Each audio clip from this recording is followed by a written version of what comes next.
from. He's been really consistent all the way through, and you can see it's not a case of settling for what he has. He's pushing on as hard as he can. He's got a lot of faith in the front end of that Kawasaki now, and he just tries to give himself the chance for those results.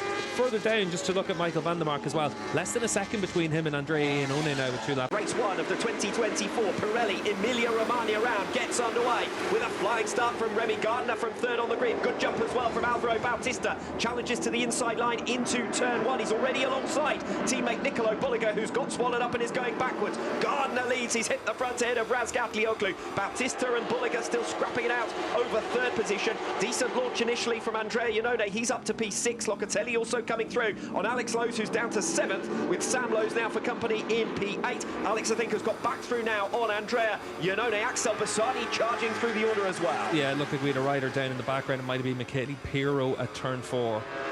So Razgatlıoğlu already thinking about trying to recover top spot against Remy Gardner. Super start it was from him on the outside of that front right. Yeah, it was Javi Vierge down the red Honda, but good start from that 4th row for Bassani, like you said, and up into the top 10, giving himself the chance of some decent points in this race. Alex Lowe still trying to recover on the inside of Andrea Locatelli there as they tiptoe their way through turn 10. Now the speed builds towards Curvone, fastest corner on this circuit. Gardner leads from Razgatlıoğlu in 2nd, Bautista in 3rd, Bulega in 4th. Has opened a bit of a margin now to Andrea Locatelli, 0.3 of a second, the gap to 5th position, and Locatelli for the moment backing up Alex Lowe's as well. Yeah, and Remy really... Oh! That could be Jonathan Ray maybe in the background. It looked like a blue bike. I think it might well have been Jonathan Ray, who has gone tumbling out of this race at high speed on the opening lap. The latest in a catalogue of misfortunes for the former world champion at the start of this 2024 campaign. Yeah, and you can see here with Bulega, he's a little bit wide. Is that going to leave him a little bit vulnerable from Locatelli behind them? But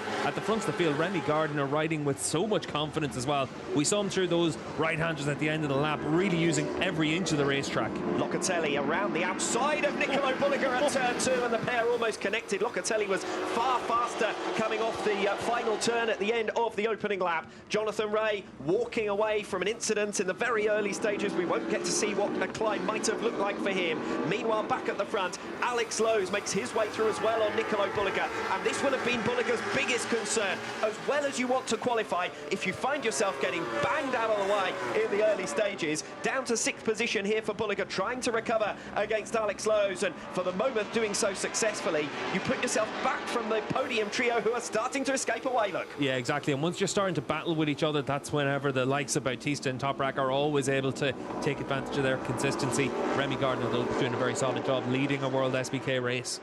Just a small list of errors from Nicolo Bulega, wasn't it, at the end of the opening lap, and he's now on the back foot trying to recover.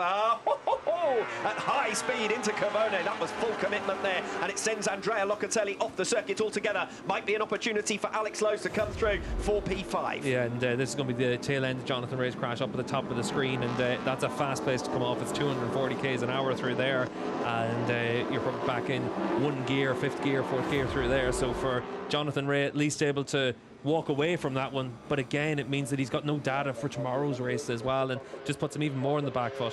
Remy Gardner, who took his first podium position in the Superbike World Championship last time out in Assen, front row start for only the 2nd time in his career, leads the way ahead of Toprak Razgatlıoğlu, continuing that strong form from the Dutch round into the Emilia-Romagna round. Razgatlıoğlu 0.4 of a second back. Bautista, though, up into the provisional podium positions from a place on the 2nd row of the grid. Was another great launch from Bautista. Yeah, really good start from Alvaro and able to keep himself in those leading positions, but you got to say right now Remy Gardner is the star of the show, because to be this comfortable out in front for those early laps, that's the key thing, is to put yourself in those positions to give yourself the chance of being able to have a good result, because so often in WorldSBK we see riders have to make up so much ground in the closing stages of the race. So for Remy, he's now got a chance of being able to keep himself in those podium spots all the way through this race, but Toprak's coming.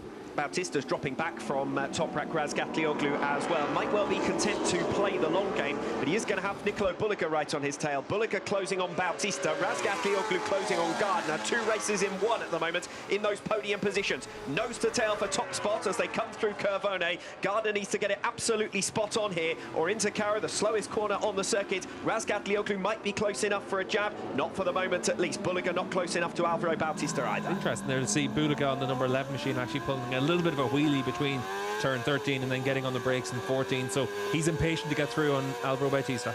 Coming through the final turn where Toprak Razgatlıoğlu had his spill in practice yesterday. No such problems this time around for Toprak, who's got a good exit from that final turn.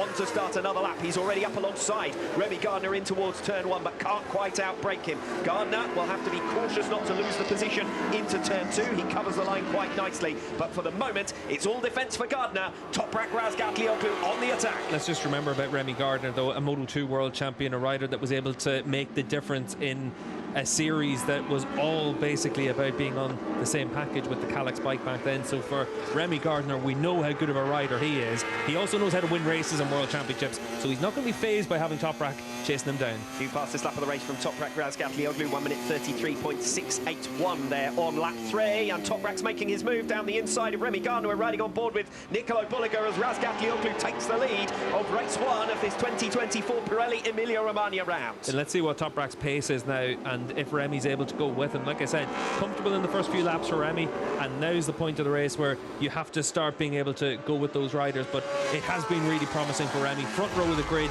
leading those early laps.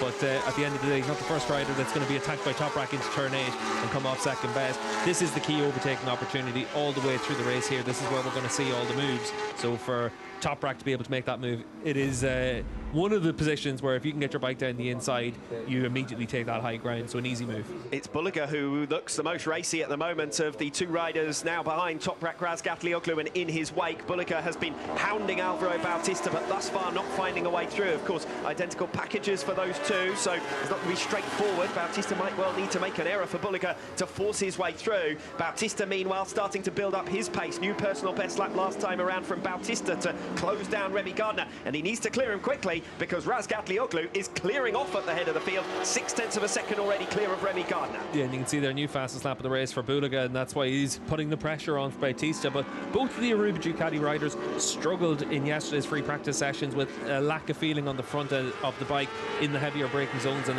in the initial phase of the corner. They've been able to make step-by-step progress through the course of yesterday afternoon and into today, and for Bulega, this is where the bike is at least starting to give him the opportunities. But Alvaro Bautista there, a little bit hot on the run through the mid-corner there. That might leave him a little bit vulnerable. Turn 8's a very strange corner because you can go into it fast, but then it means you come out of it slow, or you can be vice versa. Yeah, we saw the alternative racing lines through Quecha when we took the overhead shot, didn't we? A variety of different lines available through there. We're now into the penultimate sector of this lap number 5 through Curvone, the high-speed turn there, with Bautista still shadowing Remy Gardner for this second position. 3 riders in the mix there. Bulega though runs wide. Bulega's off the circuit altogether. That's going to cost him dearly. He has been hassling and harrying his teammate Alvaro Bautista for the last couple of laps, but he's lost plenty of ground there, something like 0.6 of a second in one small error. Yeah, and we'll see what the difference is as they come across the line. The good news for him is that Alvaro is bottled up a little bit behind Remy Gardner, and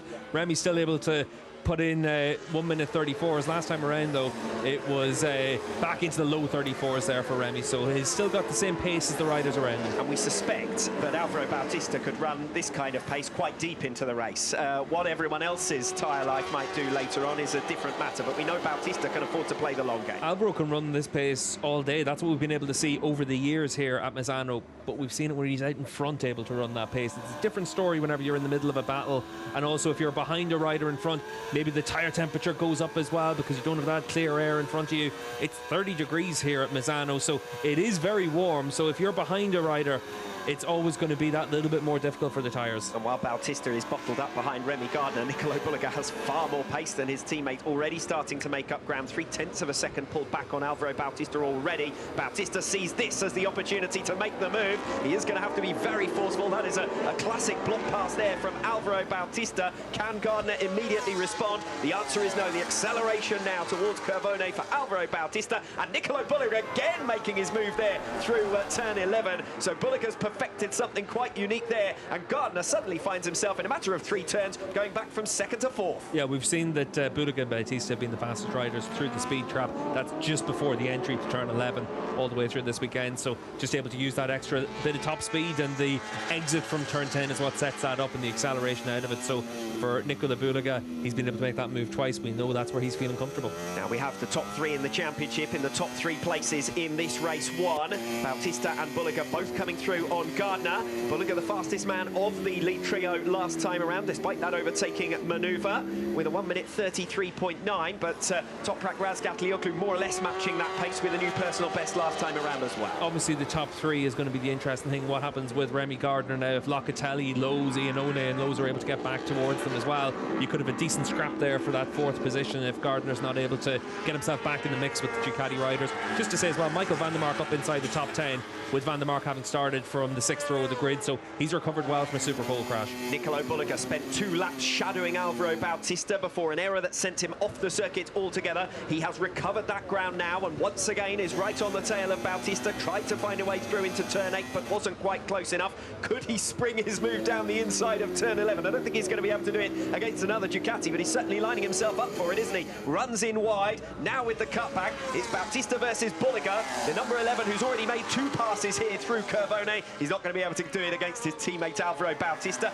Now it's about perhaps setting himself up for a move into Carro, the slowest corner on the circuit, turn 14. Razgatlıoğlu now 1.5 seconds clear at the head of the field. The only man with the pace to match him seems to be Bulega, but he's tripping over his teammate Bautista once again on lap 7. Yeah, and you can see with Remy Gardner behind them as well, they are bottled up a little bit, and we're not seeing the pace that you'd expect to see from Alvaro Bautista. Still only at 1/3 distance though, so Alvaro, we might well see him come back into it later in the race, but the gap between him and Toprak, it's stretched out to almost 2 seconds now, and it's another half second on this lap that Bautista's lost. He's trying to be defensive against Bulega, but he just doesn't look comfortable on that corner entry. You see into turn 1 there, he just doesn't look like he's got that normal fluidity that we see from Alvaro whenever he starts to turn into the corner. And Bautista last lap around slower than the likes of Locatelli and Lowe's, and that's why they are also coming back into the picture now. Same again wide there into turn 4 as well, so Bulega's going to have an easy move. Yeah, Alvaro Bautista a little bit wide, a little bit sluggish. Bulega picks his pocket in straightforward fashion. That might be the best possible outcome here for the Aruba.it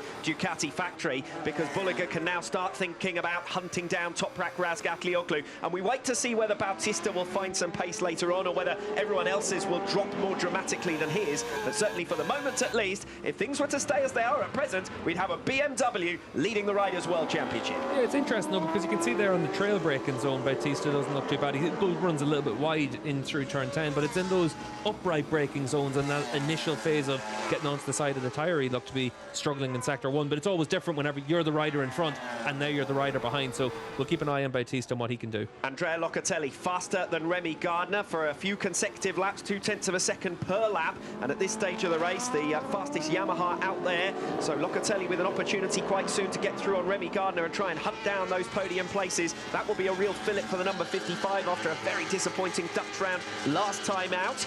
For the moment it's Remy Gardner holding station in that 4th position, so we've got the 2 Ducatis in 2nd and 3rd of Bulega and Bautista. We've got the 2 Yamahas behind of Gardner and Locatelli, and then it's Alex Lowe's rounding out your top 6 as Locatelli really almost goes up the back of Remy Gardner there in towards turn 1. Last time around, Toprak the only rider inside the 33s with a new personal best. Bulega obviously made the move on Alvaro Bautista, and he was about 1/10 of a second slower than that, so we'll see if on this lap with clear track in front of him if he's able to close down the gap to Toprak. And while you're going through the times, worth mentioning Alvaro Bautista with a 1 minute 34.9, so a second loss to Toprak Razgatlıoğlu. The gap is already 0.8 of a second to Nicolo Bulega, 2.6 to top spot and Toprak Razgatlıoğlu. Yeah, and Alvaro, like I said, it doesn't look comfortable out there, but it is a long race here, and he's had so much success here in the past that we'll wait and see if it comes back to him. But as it is right now, it does look like it's just starting to stretch out at the front. And Locatelli and Lowe's sitting 4th and 5th in the championship. Lowe's ahead of Locatelli, and this is another good point scoring finish from Alex Lowe's, once again inside those top 6 spaces. Yeah, and it's only that crash in Assen in the slightly drizzly conditions that came on that's been the blot in the copybook for him. He's been really consistent all the way through, and you can see it's not a case of settling for what he has. He's pushing on as hard as he can. He's got a lot of faith in the front end of that Kawasaki now, and he just tries to give himself the chance for those results. Further down, just to look at Michael van der Mark as well, less than a second between him and Andrea Iannone now with 2 laps to go.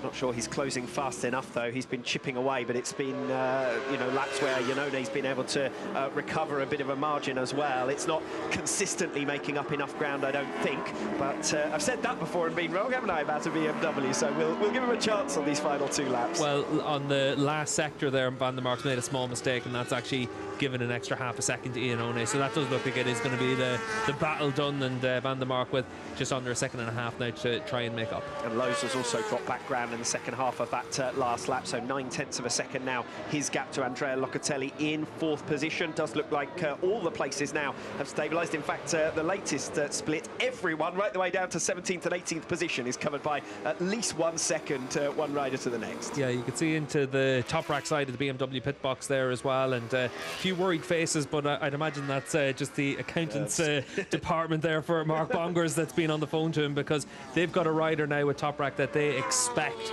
to be able to do things like this, to win races in Ducati's home ground, places where Alvaro Bautista has been so strong over the last few years. Toprak just brings that confidence to a team, and he's got a lap to go after this one, and he just looks so composed on the bike. Even when the bike moves around as much as it does underneath him, he's the rider that makes the difference. Yes, you've got to hope that when they were setting the win bonuses, they were more optimistic of Toprak's chances than many up and down this paddock, because he was moving to a manufacturer that was in the bottom 2 in the Manufacturers' Championship last season. He's turned things around for BMW and looks set to become a championship leader. Yeah, once Toprak got onto the bike, we could see that it was going to be okay for him. He was going to be able to ride it like he needed to. But this time last year, it was Misano, whenever it had all been confirmed, this was the first round back for Toprak to talk to the media about leaving Yamaha, going to BMW. And obviously, the contract and the status that came with it was important. BMW had to go big with the contract, and at the end of the day, their faith in Toprak being the difference maker has been rewarded up to this point.